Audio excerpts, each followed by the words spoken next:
Good morning.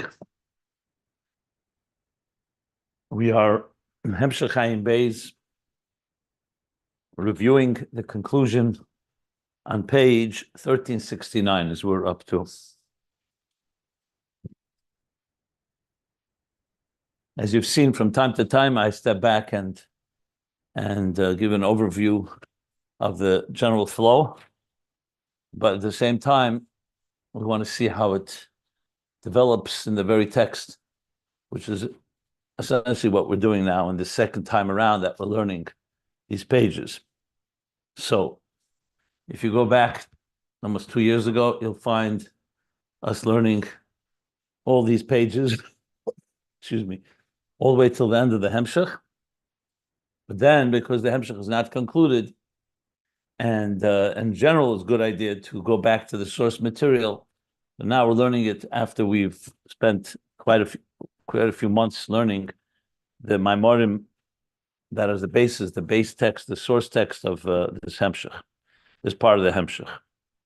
So where are we right now? Zooming in, we're discussing the difference between Nar and Zoken. Based on the Zohar, that Mishnah is called Isasa Dahu Nar. Essentially, Isasa is the Isha, the Malchus of the Nar, which is Zoh. So Mishnah is essentially the Malchus of Zoh, but to understand what Malchus is, he's explaining Zoh. To understand Zoh, the Nar, we have to understand the Zoken, the sage. So in the Kabbalistic terminology, the Zoken is Atik, or in general Keser, which we learned on page 1368 and 1369. In this new paragraph on 1369, he said, Mashenke b'china Zoh, that's the mides of Chesed and Gvura. And really two things that distinguish them. One is that Atik is not Mechudish, because it's Tachtena Shabasmus, is giving us an undiluted, if you wish, taste of Atzmus, of Elikus. And secondly, it's not affected, Atik, like a sage, is not affected by the emotions around the person. Completely in a very, we call it secure, confident place in the human level, in the spiritual level. It's Lamaila Mispilus. So it's not how it's like the Aselian, that's not Nimshach in the Midas and Ispilus of Midas, of emotions. Mashenkem B'chinazah, these are the Midas of Chesed and Gvura, the divine energy that manifests to engage with the world. Like I explained, like the king as he's governing and engaging, not as he is in his own inner sanctum. And both are necessary because we want to have in the interface, we want the experience to know what Elikus is in its purest form, but we also want it to be in our terms in ways that we can relate to. So Zoh is already giving us a manifestation that relates to existence. However, being that it's Zoh and Atzilus, so in Atzilus it's still a world of Elikus. It hasn't yet entered Bri, Yetzirah, and Asiya. It governs existence, but in Atzilus it's still Elikus. So as such, he's saying, Makol Mokim, Gam Zoh is because it's part of Atzilus, even there is primarily Hamtokas Achsodim. So the idea of the shift between Midas HaChesed and Midas HaDin, which is essentially the governing of something, you're engaging with what is right and what is wrong and who is innocent and who is guilty, which is the governance of a world, like he says, that's governed by Chesed and Gvura, Seder v'Anhagas Elam is Biyah, U'b'chinas Schar v'Einish, cause and effect, or reward and punishment. So that is where what Chesed and Gvura does. But being that it's still not Atzilus, it's still primarily Chsodim. So everything is sweetened by Chsodim Tamid, being that it's Etzem Elikus. And then he starts, so he's discussing now how in Atzilus we have a combination. It's not yet in the world of Shinuyim as it will be in the world of Biyah, but it's entering the realm that will connect to Shinuyim, to change. But Atzilus itself is Ani Hashem Le'Shanisi, an Poshet, like he said, a seamless and shapeless energy that's not Shaykh Shinuyim. Can't say shapeless because there is spheres there, 10 spheres, but it's all, even the Kalim, Dveikus Ba'er. The Iyuv Garmui Chad. And as I explained yesterday, because from that perspective, it's all divine. It's divine energy. It's different manifestations of that energy, but it's essentially all in that sense, a seamless flow of without shinui, and in Atzilus. In the parentheses, which we're in the middle of, he qualified and said in the Maimer and Erdena, he says that the Kalim, the Magia Hapgam. So you're saying that there's no effect, there's no hispilus, but Magia Hapgam, the injury that's caused by a chet, by an aveda, reaches the level of Kalim of Atzilus. Because it's the state of Yedeya, Hislapshus. But the Rebbe Rashab then explains, but nevertheless, you have to say Atzilus B'chlal Gam Etzad HaKelim is not a direct wound. It's more of a siluk. It's like when something is injured, so the energy, the blood, or whatever energy is removed, but it's not affecting. When the blood rushes away from an injury because there's a blockage and it can't flow there properly, the blood is not affected.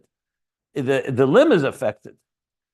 So siluk means there is an impact, but it's not quite a direct impact. It's more of a indirect one, to use that language. Siluk, shenistalik al achet. Like he said, the madregas atzilus hay mistalkis kisharot shelachte b'terem yechtu. And that's where we stopped. So I gave a few examples for it. I'll give one more example. I've given this example in a different area, I believe. We have the concept, let's say, why, God forbid, when a person goes into shock due to whatever, injury or a terrible news or something like that. So when the body goes into shock and it can even go into a coma, we all know that the reason it goes into a coma is not because it wants to go into a coma. It's trying to preserve the necessary and the limited the necessary organs that are vital, the vital organs for life. So do everything possible to preserve the brain, the heart. So other parts of the body, so all the energy or the blood or other things will rush to save that part of the body, which makes total sense. Now, it's one of the miracles of God creating the human body in that fashion, that it reflexively knows to do that. That it does, it's like in any situation, when you have, let's say, you're fighting a battle, and one certain area is very vulnerable, you're going to amass all your troops and all your resources in that area to help protect and help reinforce that they should that more sensitive or vulnerable area. So what's happening is, so even though yes, the body's gone into shock or into a hypothermic state, it's really coming to save. So what happens when you say histalkus achayis? The histalkus achayis is like similar to, I don't want to compare exactly, but let's say when you sleep. The chayis on the neshama does not get damaged when a person goes to sleep. It just recedes back into its so-called source. It's just like when you close the electricity or you dim the lights. That's a good example, dimming the light. So you dim a light. It's not like there's less electricity or this. You're dimming the flow into the appliance so it limits the amount of light it gives off. So in other words, there are things that cause direct damage, and there are things that's indirect. When something is not aligned properly, the chayas will be nostalgic. So he's saying that the kelim of Atzilus, to reconcile these two aspects. On one hand, you say the kelim the magia hapgam reaches the kelim. That's why Yedeya, Erdana, that God engages. On the other hand, you're saying there's no shinui. So the explanation he's giving you here is that the effect is not a shinui in the very entity, it's just causing it to be nostalgic. Like I gave the example, another example says that when Yidden come together, a Fabrengen, it says it can accomplish more than Malach Machal can accomplish. The unity of it, and the mashal given for it is when children are sitting at a table and they're united and they join together, there's no greater nachas for the Eibishter. For a father, when father sees his family is getting along and they're celebrating in their beautiful way, the ultimate nachas. So Hashem's presence is there, the Shechina is Shruya, Kol Be'esar Shechinta Shradia. However, God forbid, let's say these children are pirud, there's divisiveness between them. So the father can't come to the table. He doesn't want to see his children fighting, even physically. So is the father affected by it? So on the human level, he is. But the truth is he's affected as far as, so what does he do? He removes himself. Not he's directly affected because they're not fighting with him, but it's his children. That's a human example. With Hashem, you would say he's not affected, but he cannot be there. So there's a histalkus, so-called, of the Shekhinah in a situation where there's a toxic environment. It's like so many things that are healthy are going to be remove themselves from a place that is, which is essentially the explanation of this, the 3 weeks. The histalkus Shekhinah from the ultimately that brought the Churban Beis Hamikdash. So it's not the Shekhinah was damaged, God forbid, but the Shekhinah cannot be in a world where there's sinas chinam. When the Eden were not getting along, how could the Shekhinah be there? How could a father be present? So it's not, so he goes from a state of Yedeya to Yedua. He's still there. Like we spoke about Koshalai Predaschem, he's still there. And he sees it all. However, it's not in a way that he is relating directly and engaging. So that's just an explanation of somewhat what it means a siluk or a helam, as opposed to direct injury, when you say a pagam. That's how he's explained it so far. Now, there's more to say about this, a lot more, but we're going to learn inside here more. And then, as I said, he's going to discuss this later a lot more on page 1487. So we're talking about another good 60, we're talking about 80 pages from here. We're now at 1369, so that's 1487. Yeah, so we'll get to that, but let's continue learning now inside. So I'm like a little more than halfway down the page, 1369.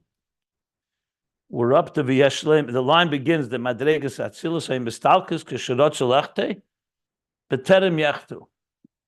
So the Chai is the nostalgic before they actually sinned. We learned a similar idea before when he talked about, if you remember, what did he say? It's 2 pages back.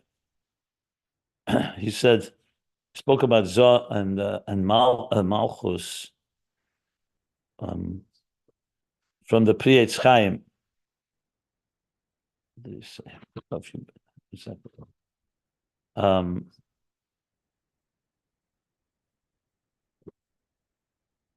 Yeah, actually, well, quite a few. 1357, when he said the time that the Malchus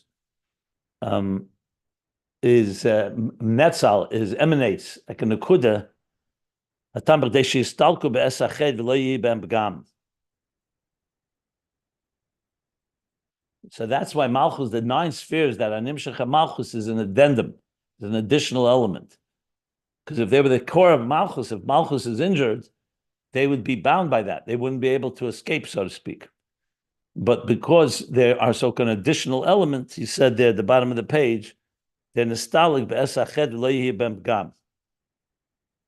So that's a similar what he's saying here, that in the spheres of Atzilus, the Kalim, including the Kalim, there's a stalkus, a siluk, as opposed to being directly affected. Okay. So now we continue. He says like this, V'yesh leimer, and I should add, let me add one more thing. I applied it, but let me add, this actually is a mila, like just like I mentioned before with shock and hypothermia. The mila is that there's a part, instead of it being, because imagine the chayis was not nostalgic and it gets directly injured, then you got a bigger problem. The fact that it's nostalgic means it's being preserved, that when you repair the injury, in this case, you do tshuva on the chet, then you can draw back the energy. The energy has not been directly affected. The energy has just removed itself. But you can always draw it back in once there's a healthy situation, which is the common process of healing. That once something heals, the energy comes back, the blood flow comes back, the normal functionality comes back, etc. V'yesh leimer, we can say, like it says elsewhere, the machshava pegim be'elam habriyah.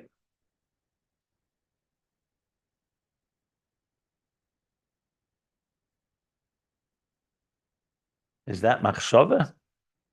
Yeah, memches.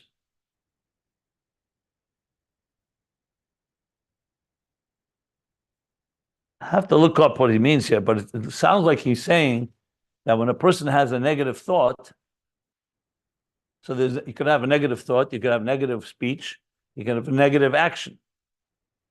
So when it's a negative thought, it's pagum. Pagum really means it injures. That's the word. That's the real translation of pagum. Creates a pagam. It injures. Pagum be'elam abriya. But you can translate it in many different ways. So it affects. It causes some type of damage, if you wish, in elam habriya. The kolsh came by Atzilus. And definitely in Atzilus, not sure what that means. We'll soon, let's read. Shaydei machshava v'rotzim mistalik.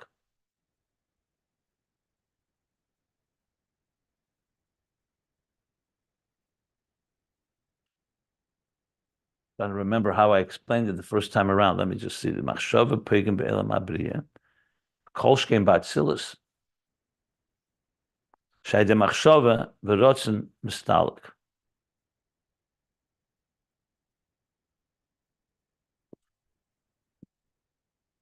What's the Mekolshkein? The opposite. Bria seems to affect more than Atzilus, based on what we're learning here.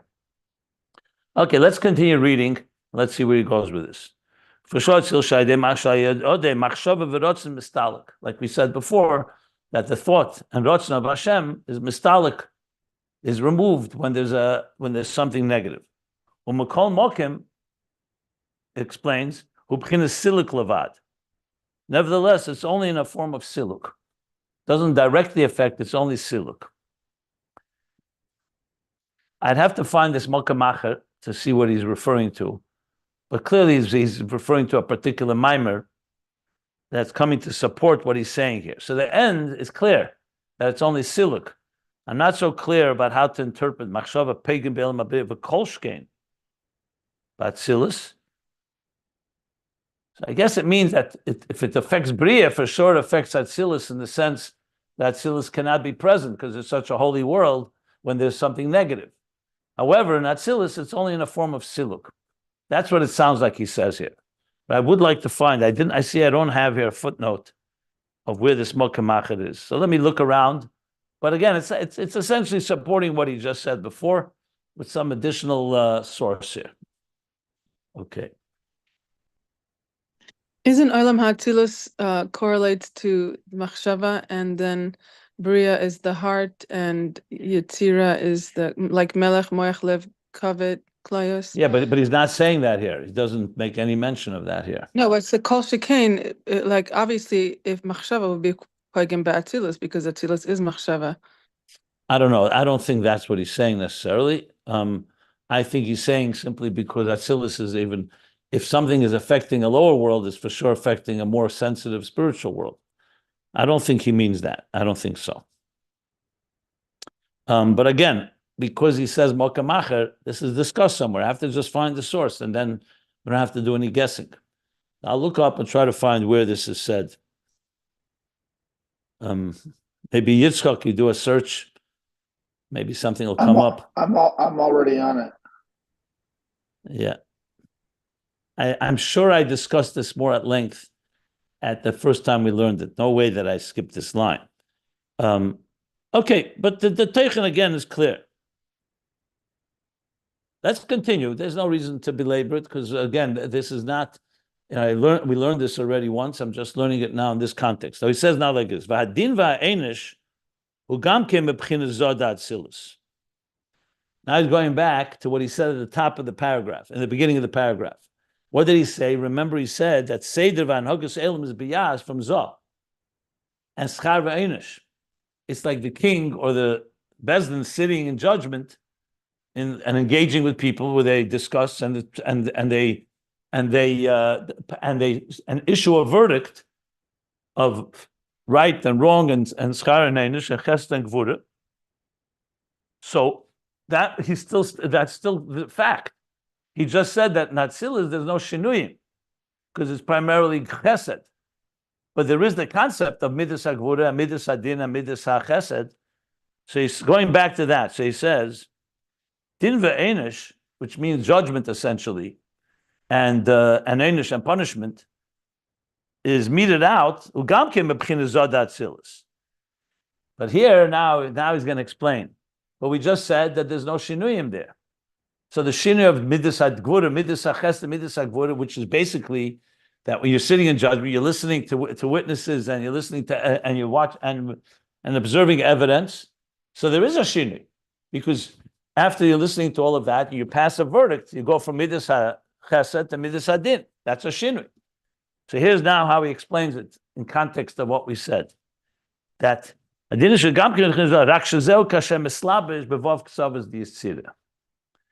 originates, because chesed and gvura in all levels originates from chesed and gvura and Atzilus. However, in Atzilus, it's still removed from having direct impact. Whereas, where does the din v'einish actually manifest itself, and when is it actualized and realized, is in as Zah of Atzilus is mislabish in Zah, or the Vav Ksavis is Zah, is essentially the same thing of Yetzirah, Kamoshi is Boyer.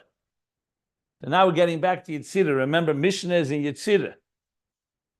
Even though it's rooted in Chagas of Atzilus, but the Mishnah ultimately manifests in Yetzirah. That's the whole explanation here. Just like Mikra is rooted in Chabad and is manifests in Asiyah, Mishnah is rooted in Chagas of Atzilus, but manifests in Yetzirah. So now you're seeing he's starting to go there to that direction, because the chesed and gvura of Atzilus is still in an alukus level. Like I explained yesterday, it's how God sees things. And from God's point of view, chesed, gvura, these are all manifestations of one seamless godliness. But at the same time, it's already planted the seeds of a structure, because Atzilus does have 10 spheres. The only thing is the focus in Atzilus is on the godliness within the spheres. Where will the spheres take on so-called more of their independent identity? When I say independent, I don't mean, God forbid, severed from or disconnected, but more of its own function. The functionality will manifest in Bria, and in this case, he's talking Yetzirah. So chesed and gvura, as it becomes real bodily entities that are affected, like he says, char ve'einish, and govern existence, is essentially Zah of Atzilus as it manifests in Vav Ksavis or Zah of Yetzirah. Let me just explain this a bit more, so it'll be helpful. Just 1 second, please, 1 second.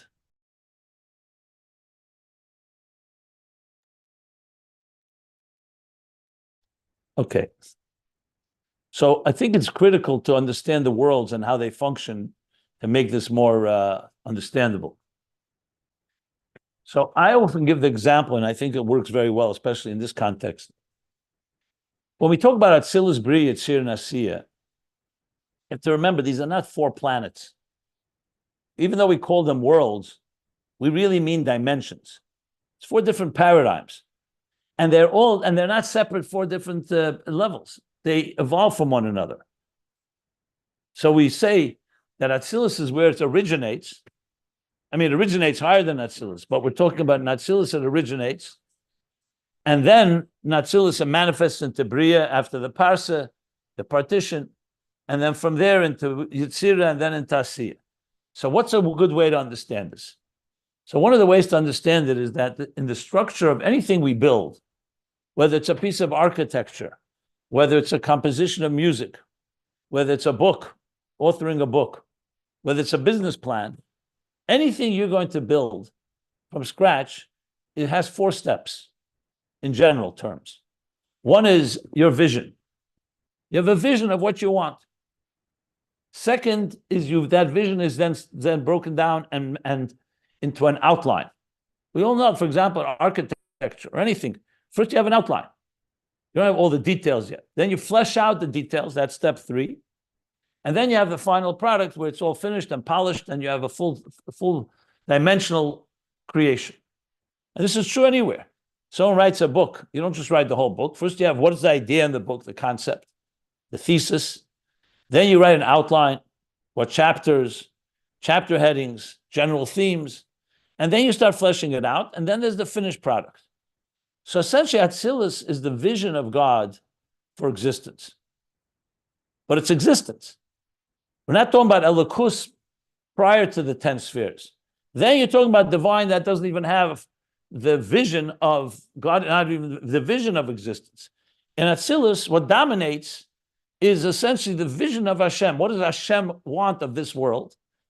So Chachma, he wants Chachma to be aligned with God's wisdom. And the same thing, Chesed. Everything there is driven by a unified and cohesive vision. This is why Atzilus is called Elam HaAchdus. Everything's united there. In Bria, like the word Bria exactly implies, you put it into a creation, but it's still a chaymer without a tzura. It's an outline, but it's now a structure. In Yetzirah, it gets tzura, shape and form. You flesh it out. And then in Asiya, it's the finished final product where all the finishing touches, final thing, and here's the structure that we built. And as I said, anywhere in anything you do, a business plan, as I said, anything. So if you think of it that way, then if you think of what are the 10 spheres in Atzilus, that's how God sees existence. It is a world. It is an entity. We're not talking about God envisioning existence like before the Tzimtzum. It's but in the structure of existence, you're talking about how the architect is looking at it. So therefore, on one hand, there's a structure, but the structure is all completely what's all pervasive. What dominates there, like he says, the elokus of it. You say, Ovis, hein merkava. The Ovis were a merkava. They were a chariot. So Avram was chesed, and Yitzchak was gvura, and Yaakov was tiferes, rachamim. But their whole 24/7, their lives were completely aligned to be a chariot, to be a vehicle for godliness. In Bria, it already begins to have its own so-called identity, which is necessary because you have to build a world. If the world of Atzilus was the dominating feature in Asiya, we would not be independent entities. We'd constantly be completely submerged in the elokus of Atzilus. Yes, there'd be a structured world, but it'd be a world of total Gili elokus. So in Bria, Yetzirah, and Asiya, the 3 steps afterwards. So when you think of it that way, everything originates in the vision. There's nothing in Bria, Yetzirah, Asiya that doesn't originate in Atzilus. However, in Atzilus, it's in a much more sublime and ethereal state, so to speak. In Bria, it starts taking on some shape. In Yetzirah, even more so. So what he's saying essentially is that it's true. Chesed and Gvura, like he says, is schar din ve'enish. It comes from Zah, but after it's mislabish in the Vav Ksavis of Yetzirah. So essentially, as I said, everything originates in Atzilus. But where does the real shinui, so to speak, happen? It's in the worlds below Atzilus. Doesn't yet say the word shinui, but that's the central implication here. I forgot that word. I shall be explained shortly. Samach means close by, close. Right? So we'll soon explain that. Zehu, and here's how he concludes now. The Atzilus gufa lo yesh shinuyim. And here's how we reconcile it. So in Atzilus itself, this is the meaning that in Atzilus itself, there's no shinuyim. Lies misham din ve'enish. Just because there's din ve'enish, the din ve'enish does not create a shinui in Atzilus. Shazel b'chinas ispilus, that's a form of ispilus, actual excitability, some impact, some stimulation. That's not Atzilus. Rak b'chinas Siluk levad. The only thing that you could say is that if there is a pagam, there's something that's going to cause damage, so to speak, because of the Maisa Tachtenim, it'll cause Atzilus to be nostalgic, but not to be affected. Going back and explaining now the context. Okay, let's stop for a moment here. Let's stop. I'm going to stop for questions. Because there's one more key point that he wants to now make, that we go back to something that we learned earlier. I'll explain that momentarily. But so bottom line is there's the reconciliation about shinui and not shinui. So the mechanisms in Atzilus are in place to govern existence, but they then still need to have the garments, if you wish, and the instrumentation of Bria, and here we're talking Yetzirah, to actually serve their purpose. So though it's true that Zah, compared to higher levels, is already manifesting a Chesed and Gvura, but it's still, the king is still in his own so-called domain.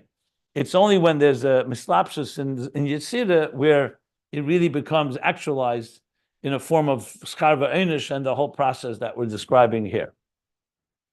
Okay, let me stop if there are any questions. And then he's going to qualify another key point that is necessary to resolve. We'll get to that shortly. I just wanted to add, from what I've researched, and this is a summary of 2 or 3 different sources that are near this. So just show it idea. to me, and I'll tell you if it's what he's Okay. referring to. Because it's easy. It's a very short line. It's easy to find things that have similar line. May not be. I'm looking for the Kamesh Kosa B'Mokamacha where it actually discusses Yeah. this. Did you post it? No, not yet. No. The only thing I've come up with is the idea that thought leads to action. And so if your thought affects, like, it's pretty much what you were saying, that everything starts with thought. So if you have a bad thought, it's going to result in a bad action. So that's the But do you that's see the words that it's Pogim and Elam Habriya? That's the key. That Machshava affects Elam Habriya. Right. That's what I'm saying. Do you see that language somewhere? Do you see that actual language in any of the places you looked up? Yeah, it has to say those words. Pogim be'elam habriya. That's the key here. If it doesn't say that, then of course we know that thought affects the higher worlds. I'll keep looking. And if you want, you can send it to me privately. I'll look it up and see if it's relevant here. Fine, it's all right. Okay. Are there any questions about what I just explained or discussed? Okay. Now we're left with this. If you remember, we said in the previous paragraph that is the Zokin, Keser, Atik, that's not subject to Shinui. And Zoh, seemingly in contrast, the Nar is. The Nar has a spilus of midas. So yes, we qualify that it's not Zoh of Atzilus, it's Zoh of Yetzirah. But is there a difference between how Zoh of Atzilus is not affected by midas and how Keser or Atik of Atzilus is not affected? That's what he's going to address now in the next few lines. That even though we said in Atzilus there's no Shinuyim because it's a Lakus, but we did say that it does manifest in Chesed and Gvura. It's just that the Chesed and Gvura is not yet in a form that is going to directly be impacted. So there's more Siluk. But what's the difference between that and the non-effect on a Zokin of Keser? That's what he's going to address right now. So he says like this, Ubavadai, and it's certain, She'ena deima b'chinas hasilik de madregas ha'atzilus leb'chinas hasilik de b'chinas pnimis ha'keser. So we said before a chet, there's an injury to a limb. In this case, we're talking about an injury due to an averus. Someone does, God forbid, something toxic, spiritually toxic, or the lack of doing a mitzvah. So there's a pgam. What is its effect in Atzilus? That it causes the energy to recede, not to be directly affected, just to recede. But what is its effect on Keser? So before we said it had no effect at all. But later we said that the Eibishter wants Maisa Tachtenim. And he wants our mitzvahs, and so on. So what relationship is there between Keser and our actions? And how is that different than Zoh? So he says, certainly there's a difference. And he's going to give an example. Just like you cannot compare, there's no similarity. Chinas Apshit is the Atzilus, the so-called shapelessness of Atzilus. L'gab Apshit is the Atzmus Ein Sof, compared to the Pshittus of Atzmus Ein Sof. So let's explain what that means. Because seemingly Pshittus is Pshittus. Pshittus means seamlessness, shapelessness. Now he's saying there's a difference between the Pshittus Atzilus and the Pshittus of Ein Sof. So here's one explanation to make it very practical. Actually, it's very connected to something I'm teaching now in Tanya, chapter 20. I'm up to chapter 20, my weekly share, Saturday night. So Mom is learning about different levels of, we'll call it bittul, or different levels of nullification. So here's one example. When you say, for example, use a mathematical example. So we know there's the finite set of numbers, there's the infinite set of numbers. We also know that the finite set of numbers, one, and the highest finite number that you can imagine, a zillion, zillion, trillion, zillion, whatever it may be, as far as one is from that highest finite number, they're both equally distant from the infinite set of numbers. Because it's not like you travel on the finite and then you enter into the infinite. It's two different worlds. Just like you say mathematically, anything multiplied by a zero becomes zero. It doesn't matter whether it's one or a million. Multiplied by zero, it's zero. So the fact is, there's an infinite distance between them. Just like, for example, one drop of water compared to the entire Pacific Ocean. So the only distinction is the Pacific Ocean at the end of the day is not actual infinite. Just an example. But it says in some Maimonic Chassidus, imagine if the Yam was an infinite Yam. So even though one drop compared to the entire Pacific Ocean, who would even notice? But technically, it's still finite and finite. But the idea is just to demonstrate that absolute distance. But here's the interesting thing. Even with numbers, even though the finite and infinite are infinitely distant, however, they're both a set of numbers. In other words, if you asked infinity, does the finite set of numbers have any value? It'll say, absolutely, it has value, but it doesn't have value compared to me. But infinite set of numbers is still numbers. But now let's imagine we're not talking about numbers. We're talking about diamonds. In the world of diamonds, numbers don't matter altogether. I don't know if that's a good example. Let's talk about the world of Seichel. The world of Seichel, numbers don't matter. So even the infinite set of numbers is also completely nullified in the presence of something that is completely a different reality. Because there's something at least in common. They're both numbers. Just difference in finite and infinite. This is an example often used by Chassidim when they explain different levels of Pshittus, or Bittul, or Ein Sof. Because how can you just say there's levels? Because it all comes down to how distant it is. So you can have a Chacham Gadol, tremendous, brilliant teacher, and then you have a simple student. So obviously there's a pretty big distance between them. Now there, of course, at the end of the day, the human being, they're both humans. So there's both a finite element. But hypothetically, let's think of a Chacham who had like infinite capacity. In Tanya, he gives the example of Dibur, that we don't have any limit of how many words you can utter. So a person hypothetically can speak endlessly. It's only the beginning that we're mortal human beings. You can't speak forever because we're not eternal people. But the power of speech, there's no quota. Someone said to you, how many words can you utter in your lifetime? You know, it's like unlimited. So he explains there in Tanya, one word compared to that infinite amount of ability, the potential that you can speak an endless amount of words. He says there's a big distance, but they're both in the world of speech. It's true. One is finite, one word. Even a chacham, even an infinitely brilliant, intelligent person, so the beginner student may be very distant from him, but they're still chachma. He still has a little chachma. So they're still in the world of wisdom. But what about compared to mechachma ma'ayin to motzeh? Ayin doesn't even recognize the value of chachma. Chachma means nothing to it. Chachma is a creation. From God's point of view, chachma is just another creation. Yes, it's a powerful creation. So compared to Keser, Chachma is even a deeper level of Pshittus. So when you say there's the Pshittus of what he says, of the Pshittus of Atzilus compared to the Pshittus of Atzmus, basically saying it depends how distant. So at the end of the day, Atzilus, you cannot say Atzilus is infinitely distant from Yetzirah and Bria because they both have 10 spheres. The 10 spheres of Atzilus are still in a sublime and spiritual, godly level, but you can't say that there's no relationship at all to the 10 spheres of Bria or the 10 spheres of Yetzirah.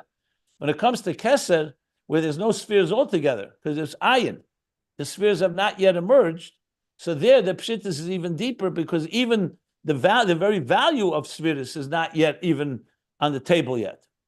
So he's saying, compared to that, similarly, you could say, like he said, the same idea as the Siluk. So therefore, if you say two people are not impacted by a pagam, two people are both mature adults, but there's a difference in a zaken of Atzilus, which is like a Zokin, which is Keser or Atik, and let's say a mature adult, but he's still a Nar, still in the level of Zoh. So both are not impacted because they remove themselves, but it's not the same type of removal. One removal is more, he associates more with it, and he has to leave because he doesn't want to be present where there's a toxic environment. And the other one is completely removed altogether because it not even relates to that entity altogether.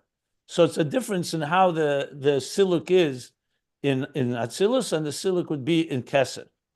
That's briefly somewhat of an explanation on what this lines. I believe when we spoke about it, when we learned it the first time, I recall I elaborated on this quite extensively. I believe over more than one class even. But that's what he's saying here. And then finally, one more line. The one more line in this parentheses, V'gam zeh hadin ve'einish shegam k'matzilus. And there's one more thing to say. The din ve'einish, we don't say comes from Keser. We say it comes from Atzilus. Actually, his slapshus be Yetzirah. So that's a second distinction between Atzilus and Keser. So both of them are removed, but Atzilus, first point, as he said, the difference in Pshitus, like Pshitus, and the second point is that then the day Atzilus is the root of the Vav Tzovis of the Zayin of Yetzirah, whereas Keser remains removed from that. So Din ve'enish originates in Atzilus, however, it's through the Hislapsus. But you don't say it originates in Keser and it's mislabish in Yetzirah or in any other world. On the Vav Tzovis, the Zav Atzilus, you do say that. So that's the distinction. He says it briefly, distinction essentially between Zokin and Nar of Atzilus in context of Shinuyim. So this was a parenthesis, which obviously is part of the flow of the whole idea, and he's going to continue now discussing this. But let me stop if anybody wants to ask anything.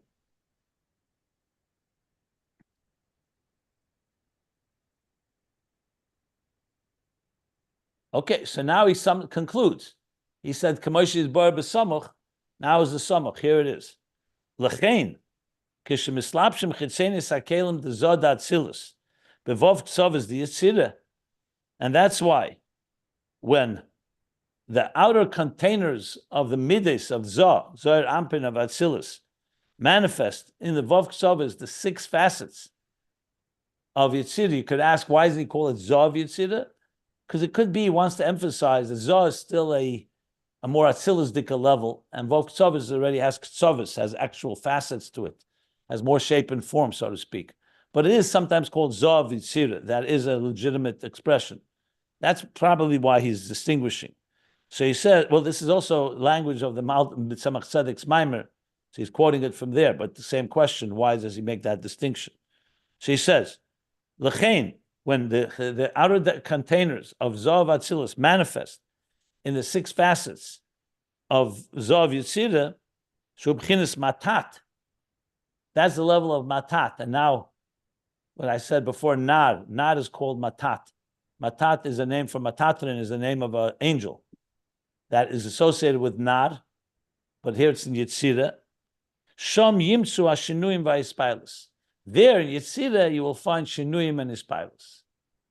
But it's only as Atzilus manifests within Yetzirah, not Atzilus on its own. Shinuyim Vaispilus u'kamesha koser b'pardes sham. So clearly the pardes that he quoted earlier, before the parentheses, is a very fundamental source for this concept that we're learning here, because he mentioned it, I think, already 3 times. Yeah, the pardes before the parentheses, in the parentheses, and now outside of here at the end. So the pardes probably talks more about all of this in more detail. Really worthwhile looking it up. Maybe I will. Ubchina zu nikra nar. And this is the level of nar, when we said before, nar, mishna issedahu nar. Ukamashakasav nari yisi gamza kanti. Nari yisi, I was a young individual. Gamza kanti, and now I've also aged. So you have both nar and zaken, but it's 2 different levels. But Amr Razal, Sadishal Elam Omre. Who says that? Who's Nari yisi? When I say I am a nar, it says Sadishal Elam. That's the minister of the world. minister refers to matat, the malach, that God appointed to govern, to supervise. That's the Sar Shalom said this. That's what it says in Medrash. So there you have Nada Yisi. Who's this Nada? It's a level of matat, which is essentially the Vav Ktsavis of Zav Yetzirah, which manifests Zav Atzilus of Chesed and Gvura, and that's where the Shinuyim and Ispilus take place. So again, it originates in Atzilus, but it actualizes in Yetzirah. The Nikra Nar, I'm going to stop shortly. Let me just finish this whole thing. And it's called a Nar, in contrast to the Zokin, Al Shem HaShinuyim V'Ispilus, a young one, due to the Shinuyim, the changes in Ispilus, which is one of the features of a younger person. They get easily excitable, very impacted by things. They don't have yet that seasoning and that maturity to have the composure of not being fazed by everything around them. I'm talking the muscle in the physical example. Here, obviously, we're talking ruchnius. So shinuyim v'ispailus v'hainu liyeshu ma'ilum u'master al shefa atzilus. And what does this do to? Because this level in Yetzirah, it conceals and covers up on the flow of atzilus, hamislabes b'seiche, that manifests within it. That's its role. Its role is to regulate the flow and conceal it. Kedei sheyi yisavas ha'elam b'gvul hamidah, in order that the world should be created with measure and parameters. A finite world. So in Atzilus itself, even though it's the source, but it's still it's pure unadulterated godliness. Whereas here, it's taking on, that's the role of the Yetzirah, to take on actual shape and form. And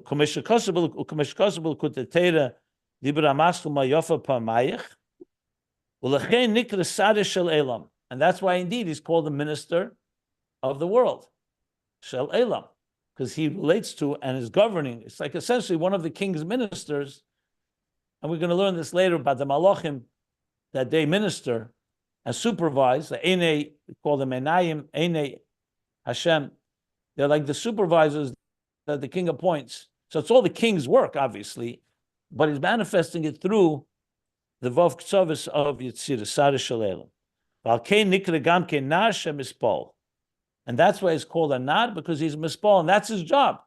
His job is to engage, and yes, be affected and impacted by the engagement. His job is not to remain aloof and separate. Atzilus is above it, a Keser for sure. But in Yetzirah, the whole point is that it should engage, and should be involved, and should have Ispilus. That's the goal.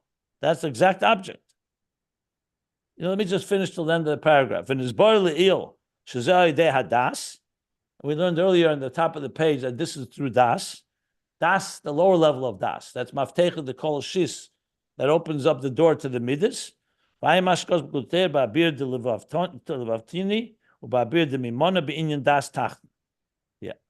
V'yashlemer, that's Das Tacht, not Das Elyon. The Lechein, Eitz HaDas will be Yetzirah. And that's where Eitz HaDas, Das, the know between good and evil, is in Yetzirah. V'chein matat nikra Eitz HaDas. And matat is called Eitz HaDas, the tree of knowledge. We're talking about the knowledge that relates to the emotions, not the knowledge of Das Elyon that's removed.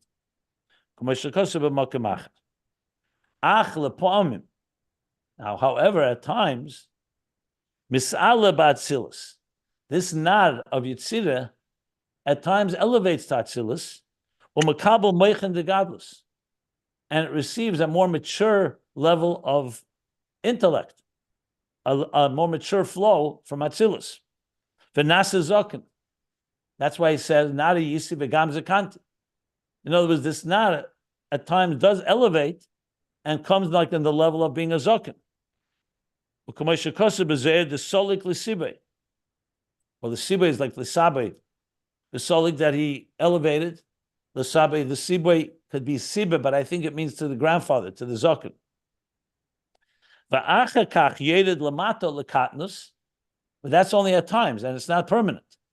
And then it descends below, back to the state of katnus, of nar, the more diminished state, the more, I don't say diminished, the state of less mature state. Li is bechinas nar, to be a level of nar, for who tomid bali is v'yeridus. And this level of nar is constantly in a state of elevations and gradation and elevations and descents. So it's an Atzilus, everything is not a level of Atzilus, but nar does at times elevate and becomes like a zokin, but then it goes down, and it's a constant state of back and forth, so to speak. This is all the language of the Tzemach Tzedek's Maimer. Okay, so it concludes the paragraph. Now he still has to go back and say, why is this Mishnah? That's going to be the next paragraph, but we're going to stop here, and I'll take some questions if there are any. Yeah, okay. Rabbi Jacobson. Yes.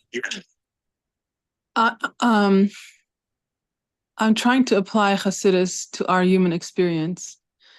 And let's say Atzilus is like Keser is Ratzon and Oneg, and Atzilus is Chachma, right? So in my experience of Chachma, it's not Nispal because what I know,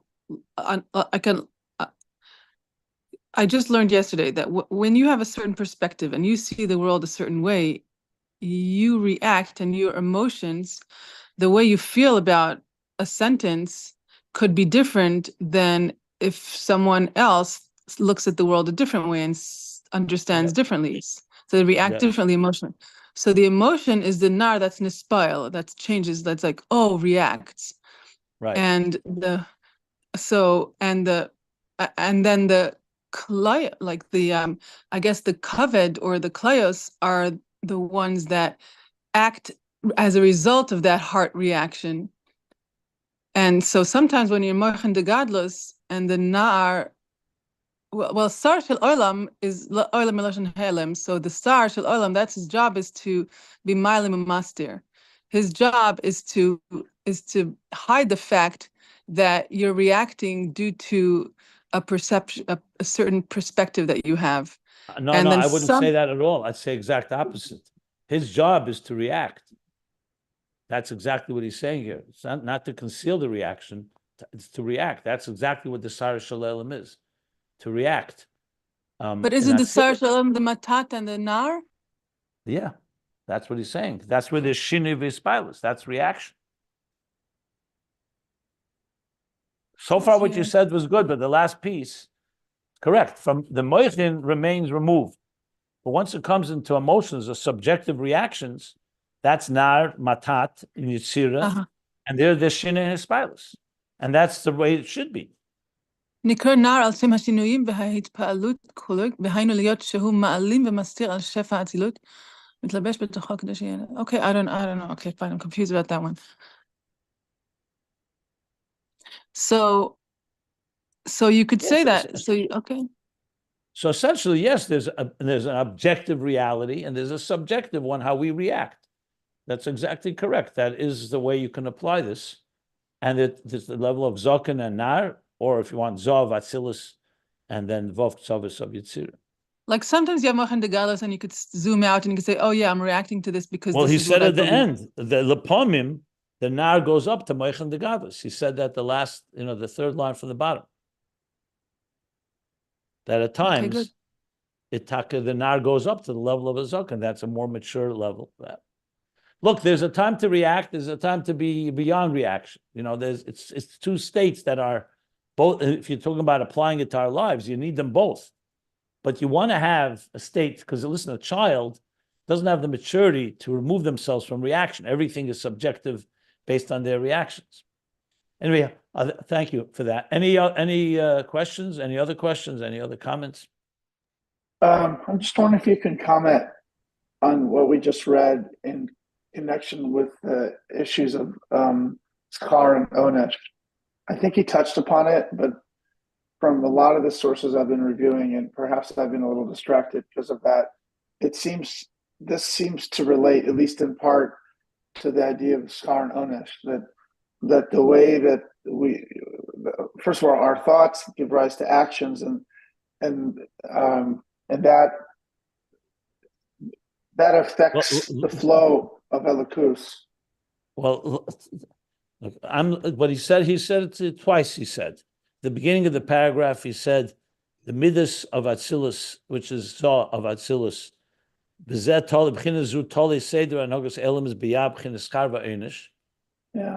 chesed and gvura. But then he explained that it doesn't really affect it. It's only in the form of siluk.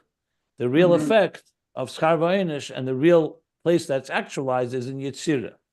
Which he said at the end, gam zadin adin v'einish gam Atzilus. But as it manifests in Yetzirah. So that's the bottom line here. I don't know. I mean, I tend to not look at other places to not confuse matters, but that's what he's saying here. So schar v'einish is part of the governing of a world where you need to have chesed and gvura, which is shinui. But the actual shinui manifests in Yetzirah, not in Atzilus. It's rooted. Right, That's the whole. That's no, I hear. I guess I'm still trying to drill down on this issue of Siluk Atzilus. I mean, how do you distinguish between a shinui and a Siluk? A Siluk is a removal, but still that's an effect. Shinui is an injury. You have an injury to your hand, and the blood recedes. The blood has not been affected; it just moved away. There's no direct effect. That's the whole. That's what I've been explaining at length here. Okay. I hear you. A pagam is when the thing itself is injured. Itself. I gave an example of the father that moves away from a table when his children are not there, are fighting with each other. Siluk, yeah. Okay, got it. Okay, so we'll stop here at the bottom of page 1369, end of the paragraph. As I said, we have to get back to what is the Mishnah in this context. And we'll learn that Mishnah is actually that implements what Mikra implements it in terms of the midas into Yetzirah, and we'll learn that in the next class Sunday.